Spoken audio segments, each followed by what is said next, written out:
श्री स्वामी समर्थ सर्व बंधू आणि भगिनींचे आपल्या चॅनलमध्ये स्वागत आहे। आज आपण घरच्या घरी पनीर मंचुरियन बनवणार आहोत। एकदम झटकेपट, टेस्टी आणि एकदम सॉफ्ट मुलायम अशी आपण मंचुरियन बनवणार आहोत आणि खूप कमी वेळात जसं की झटपट 5 मिनिटांमध्ये आपली मंचुरियन पनीर तयार होणार। तर इथे आपण पाव किलो पनीर घेतलेला आहे। जर घरी बनवलेलं पनीर असेल तरी चालेल। तर यामध्ये आपल्याला साधारण 1 चमचा काळी मिरी टाकायची आहे आणि काश्मीरी लाल मिरची टाकायची आहे। त्याचा एकदम बारीक भुगा नाही टाकायचा आपल्याला, जे छोटे छोटे पीसेस असतात लाल मिरचीचे ते टाकायचे आहे आणि आपल्याला कॉर्नफ्लॉवरचं पीठ थोडंसं टाकायचं आहे। याला आपण चांगलं व्यवस्थित मिक्स करून घ्यायचं आहे। शक्यतो हलक्या हाताने आपल्याला याला मिक्स करून घ्यायचं आहे, कारण की पनीर आपलं एकदम सॉफ्ट आहे। पनीरचे बरेचसे प्रकार हे वेगवेगळे असतात, काही कडक होऊन जातात तळले तर काही एकदमच सॉफ्ट होऊन जातात आणि घरचं जर पनीर असेल तर ते एकदमच सॉफ्ट असतं। तर त्याला आपल्याला साधारण 5 मिनिट साईडला ठेवायचं आहे आणि आपण इथे एका कढईमध्ये तेल घातलेलं आहे। तेल जरा वेळ आपल्याला तापू द्यायचं आहे। तर बऱ्याच वेळेस काय होतं की आपण याच तेलाचा वापर तळलेल्या तेलाचा वापर बऱ्याच भाज्यांना करतो। तर अशा वेळेस शक्यतो तेलाचा वापर एवढा करायचा नाही। तर या तेलाचा वापर जर तुम्हाला करायचा असेल तर तुम्ही चपातीला जे तेल लावतो तर या तेलाचा तुम्ही वापर करू शकता। नाहीतर ह्या तळलेल्या तेलाचा परत आपण रिपीट वापर केला भाज्यांमध्ये किंवा त्याच्यामध्ये अजून पदार्थ तळले तर त्या तेलामधला सगळा कस निघून जातो आणि तेल जळल्यासारखं होऊन जातं। त्याची चव ही वेगळीच लागते। तर शक्यतो आपण इथे तेल थोडंसंच घेतलेलं आहे आणि आता इथे तेल छान असं तापलेलं आहे ना आपलं जे काही पनीर आहे, तर ते पनीर आपण इथे हळूहळू एक त्या तेलामध्ये कढईमध्ये सोडतो आहोत। तर बऱ्याच वेळेस काय होतं की ते पनीर आहे ते एकमेकांना चिटकतं। तर ते कढईमध्ये आपल्याला काही एवढं वेगळं करायची गरज नाही, कारण काय होतं पनीर हे सॉफ्ट आहे आपलं, तर शक्यतो ते तुटेल। तर याची काळजी घ्यायची आणि आपल्याला ते पनीर चिटकलं तरी ते जरा वेळ तसंच राहू द्यायचं। व्यवस्थित आपल्याला त्याला शॅलो फ्राय करून घ्यायचं किंवा तुम्ही डीप फ्रायही करून घेऊ शकता। बघा इथे आपलं छान असं पनीर थोडंसं आपल्याला ब्राऊन करून घ्यायचं आहे। खूप लालही नाही आणि खूप सफेदही करून घ्यायचं नाही, तर मीडियम साईजचं आपल्याला पनीर इथे तळून घ्यायचं आहे।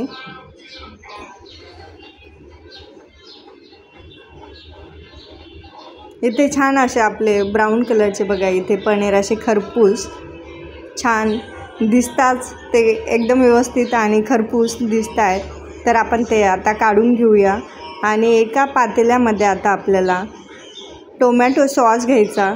शक्यतो टोमॅटो सॉस हा थोडा जास्त घ्यायचा, बाकीची सॉसची क्वांटिटी ही थोडी असते। तर इथे आपल्याला थोडंसं रेड चिली सॉस घ्यायचं आहे, कारण तो थोडासा तिखट आहे आणि त्याच्यामुळे आपल्याला त्याची थोडीशीच क्वांटिटी घ्यायची आहे। आणि जी शेजवान चटणी आहे तीही ऑलरेडी तिखट असते। तर आपल्याला हे 1 पाऊच आहे तर ते पूर्ण पाऊच घ्यायचं आहे आणि आपल्याला अजून एक सॉस मिक्स करायचा, तो म्हणजे सोया सॉस। तर आपल्याला सोया सॉस जेवढे काही आपण सॉस वापरले त्यापेक्षाही निम्मा आपल्याला सोया सॉस वापरायचा आहे आणि ग्रीन चिली सॉस आपल्याला इथे वापरायचा आहे। बरेचसे याच्यामध्ये सॉस जे आहे ते तिखटच सॉस आहे आणि थोडंसं आपल्याला याच्यामध्ये थोडंसं नॉमिनल विनेगर आपल्याला ॲड करायचं आहे। या सगळ्या गोष्टी आपण घेतल्याच्या नंतर त्याला व्यवस्थित मिक्स करून घ्यायचं। एकसारखं त्याला एका साईडने हलवलं तर व्यवस्थित आपलं ते मिक्स होईल आणि त्याचा कलरही चेंज होईल। तर त्यानंतर आपल्याला एक कढई घ्यायची। कढईमध्ये थोडंसं साधारण 1 चमचा आपल्याला तेल घालायचं आहे। खूप जास्त तेल घालायचं नाही, कारण ते जास्त तेल वापरलं तर ते तेलाचा त्या मंचुरियनवरती थर तयार होईल। तर आपल्याला इथे थोडंसंच तेल घालायचं आणि आपल्याला इथे जो काही कांदा कापलेला आहे, तर छोटे छोटे कांदे घेतले, त्याचे 4 भाग केले आणि त्याची प्रत्येकाची एक पाकळी काढून मी परतवायला घेतलेली आहे आणि शिमला मिरचीचे इथे काप केलेले आहे, एकसारखे काप करून ते व्यवस्थित आपल्याला फ्राय करून घ्यायचे, म्हणजे एकदम थोडेसे असे शिजल्यासारखे करून घ्यायचे. आणि यानंतर आपल्याला आपण जे काही सॉस तयार केलेला होता, सोया सॉस, टोमॅटो सॉस, जे काही सॉस आहे ते आपल्याला यामध्ये आता घालून द्यायचे आहे. आता याच्यामध्ये आपल्याला कोणतीही गोष्ट ॲड करायची गरज नाही. आपण ऑलरेडी सगळ्या गोष्टी यामध्ये ॲड केलेल्या आहे. आता याला आपल्याला थोडंसं परतून घेऊया. आणि आपण जे काही तळलेलं पनीर आहे तर ते पनीर आता आपल्याला यामध्ये ॲड करायचं आहे. बघा, थोडंसं त्याची जी लिक्विडची क्वांटिटी होती तर ती क्वांटिटी आपली थोडीशी घट्ट झालेली आहे. आणि इथे आपण पनीरही व्यवस्थित ॲड केलं आहे आणि त्याला व्यवस्थित परतून घेतलं. त्यानंतर आपल्याला यामध्ये थोडंसं किंचितसं मीठ आपल्याला घालायचं आहे, कारण ऑलरेडी आपले सगळे सॉस हे थोडेसे खारट असतात, त्यामुळे आपल्याला इथे किंचितसं असं मीठ घालून घ्यायचं आणि आपल्याला परतून घ्यायचं आहे व्यवस्थित.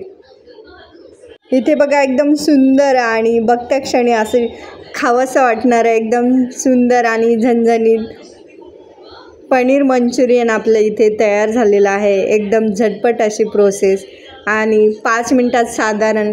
अचानक कुणी पाहुणे आले तरी आपण स्टार्टरसाठी किंवा ॲज अ नाश्ता म्हणूनही पनीर मंचुरियन खाऊ शकतो. तुम्ही नक्की ट्राय करा. तुम्हाला जर आवडला असेल व्हिडिओ तर नक्की लाईक, शेअर आणि सबस्क्राईब करा. धन्यवाद. श्री स्वामी समर्थ.